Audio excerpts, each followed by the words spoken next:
आज मेरो यात्रा लौके झर्ना नुवाकोटको हुँदैछ साथीहरू। तपाईँहरूलाई बाटोको दृश्यहरू पनि देखाउँदै जानेछु कस्तो छ।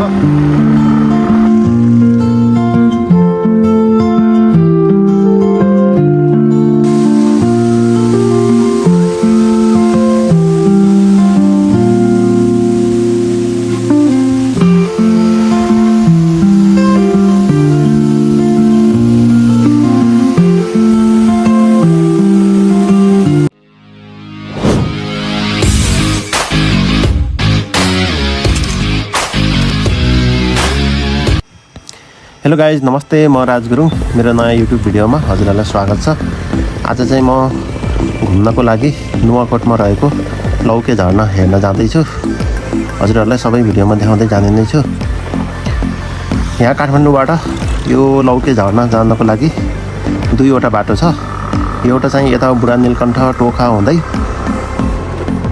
थानापाटी हुँदै जान्छ। अर्को बाटो चाहिँ यता माछापोखरी नेपालटार ककनी हुँदै जान्छ। यता यो माछापोखरीबाट ककनी हुँदै जाने बाटो चाहिँ अलि लामो पर्छ, लगभग 34-35 किलोमिटर पर्दो रहेछ। बाटो पनि अलि खराबै रहेछ त्यताको। तर यताको यो टोखा थानापाटी सूर्य चौर हुँदै जाने बाटो पनि एकदमै राम्रो छ। यताबाट जाँदा बाटो पनि अलिकति छोटो पर्छ, लगभग 24-25 किलोमिटरमा पुगिन्छ। आज चाहिँ म यही टोखा हुँदै सूर्य चौर थानापाटी हुँदै जाँदैछु। बाटो के कस्तो छ हजुरहरू हेर्दै गर्नु होला। म पनि पहिलोपटक जाँदैछु। अरूको भिडियोमा हेरे अनुसार चाहिँ उता यो नेपालटार यो ककनी हुँदै जाने बाटोभन्दा यताको यो टोखा हुँदै यो सूर्य चौर थानापाटी हुँदै जाने बाटो चाहिँ राम्रो लाग्यो। त्यसैले म पनि यही बाटो आउँदैछु। भिडियो हेर्दै गर्नु होला साथीहरू।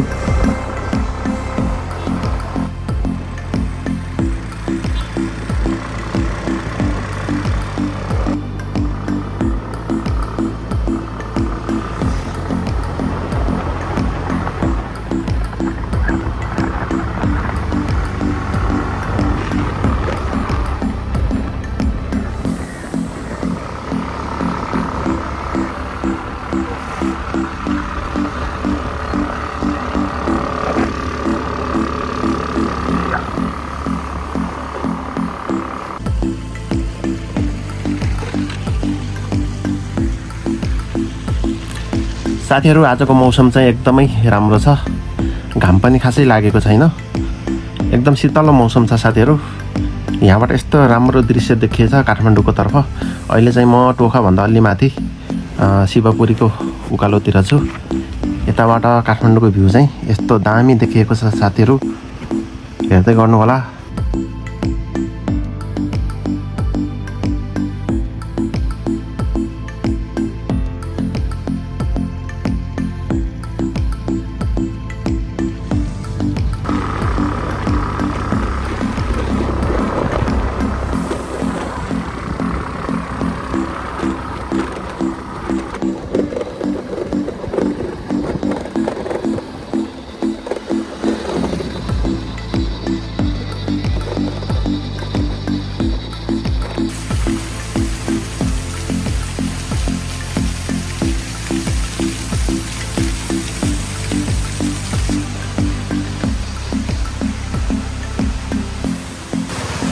साथीहरू तपाईहरु बाटोमा हिँड्दै गर्दा बाटोको बिचमा 3-4वटा सानसानो झरनाहरू भेट्नुहुन्छ। यो झरना पनि एकदमै राम्रो रहेछ, एकदमै रमाइलो छ साथीहरू। बाटोको यात्रा एकदमै रमाइलो भइरहेछ। तपाईहरु पनि आउनु होला, घुम्नु होला।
साथीहरू यो मनसुनको सिजनमा चारैतिर हरियाली देखेर एकदमै राम्रो दृश्य देखेर मेरो क्यामेरामा कैद गर्न मन लाग्यो। हेर्दै पनि आनन्द लाग्ने यस्तो रमणीय दृश्य देखिरहेको छ साथीहरू। अब अगाडिको यात्रामा के कस्तो दृश्यहरू देखिन्छ हजुरहरूले देखाउँदै जाने नै छु साथीहरू।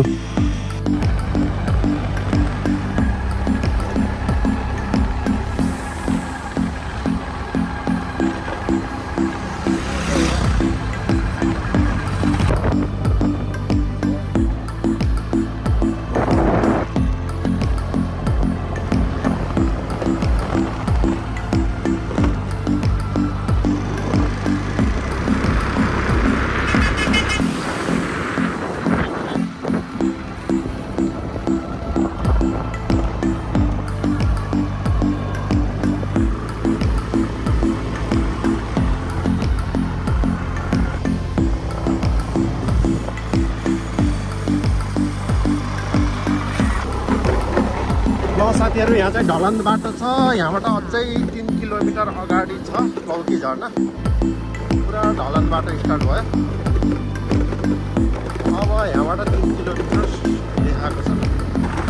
र साथीहरू ढलान बाटो उकालो छ।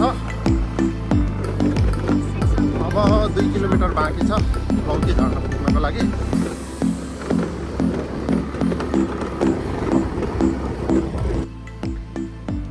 ल गाइज अहिले चाहिँ म यहाँ लौकी झर्नाको नजिकै आइपुगेको छु। अब यहाँबाट चाहिँ पैदल हिँड्नुपर्ने हुन्छ। तल सिँढी पैदल जानुपर्छ। यहाँबाट 10 मिनट हिँडेपछि अगाडि झर्नामा पुगिन्छ। हो त्यो जङ्गलको बिचमा छ झर्ना। यो दुईवटा सानो पाहाडको बिचमा यो जङ्गलको बिचमा छ झर्ना। अब म चाहिँ हिँड्दै जाँदैछु। 10 मिनटमा पुगिहाल्नेछु। हजुरहरूलाई त्यहाँ पुगेर फेरि लौकी झर्नाको भिडियो देखाउनेछु।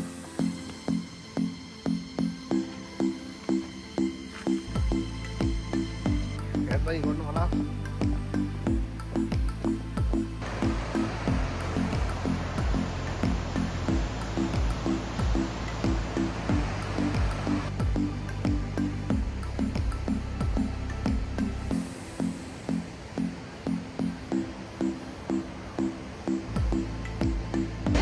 ल साथीहरू फाइनल्ली झर्नामा आइपुग्यो। अब यहाँ नजिकै छ झर्ना। झर्ना चाहिँ यहाँ नजिकै छ साथीहरू। ल हेर्नुहोस् एकदमै राम्रो झर्ना। अझै तपाईँहरूलाई नजिक पुगेर देखाउँछु है। ओके गाइज अहिले फाइनल्ली म नुवाकोटको लौकी झर्नामा आइपुगेको छु। मलाई चाहिँ यहाँ आइपुग्न लगभग काठमाडौँबाट 1.5 घन्टा जति लाग्यो। तपाईँहरूले मेरो पछाडि देख्न सक्नुहुन्छ लौकी झर्ना। अहिले मनसुनको सिजन भएर एकदमै झर्ना ठुलो भइरहेको छ साथीहरू। तपाईँहरूले देख्न सक्नुहुन्छ। अझै नजिक गएर तपाईँहरूलाई देखाउने छु। एकदमै रमाइलो ठाउँ छ साथीहरू। तपाईँले देख्न सक्नुहुन्छ पुरा पानीको कणहरू माथि उडिरहेछ झर्नाको एकदम स्पिड वेगले गर्दाखेरि।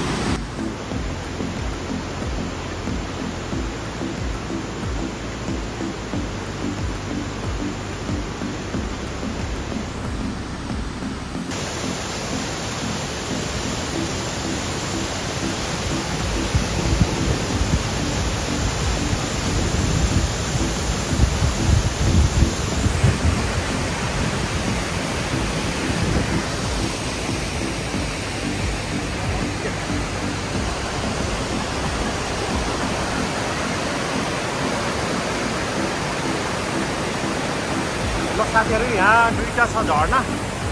यताको यो ठुलो झर्ना भयो। यता यो लेफ्ट साइडमा फेरि नजिकै अर्को सानो झर्ना पनि छ। यहाँ एकै ठाउँमा दुईवटा झर्ना छ साथीहरू।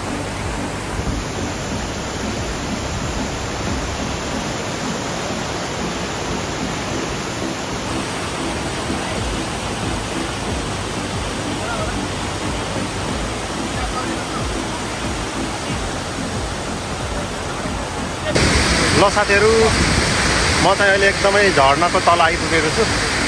यहाँ चाहिँ यो पानीको कणले गर्दाखेरि भिडियो बनाउन अलिक गाह्रो भइरहेको छ। पुरा पानीको कणहरू बाफहरू उडिरहेको छ। त्यही भएर अलिक क्यामेरा डिस्टर्ब भएको छ। ल यही हो साथीहरू यहाँको लौटे झर्नाको दृश्य यस्तै छ ल हेर्नु होला। दामी छ साथीहरू, दामी। वाउ, माथिबाट पानीको फोर्सले गर्दाखेरि तल पुरा पानीको बहावहरू उठेको छ।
लौटे झर्ना चाहिँ यस्तो छ है, सबैजना भर्खर आउँदै।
마지막은 올라가는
ओके साथीहरू, आजको लौटे झर्नाको मेरो भनाइ यति नै। भिडियोलाई सुरुबाट अन्तिमसम्म हेरेर साथ दिनुभएकोमा धेरै धेरै धन्यवाद।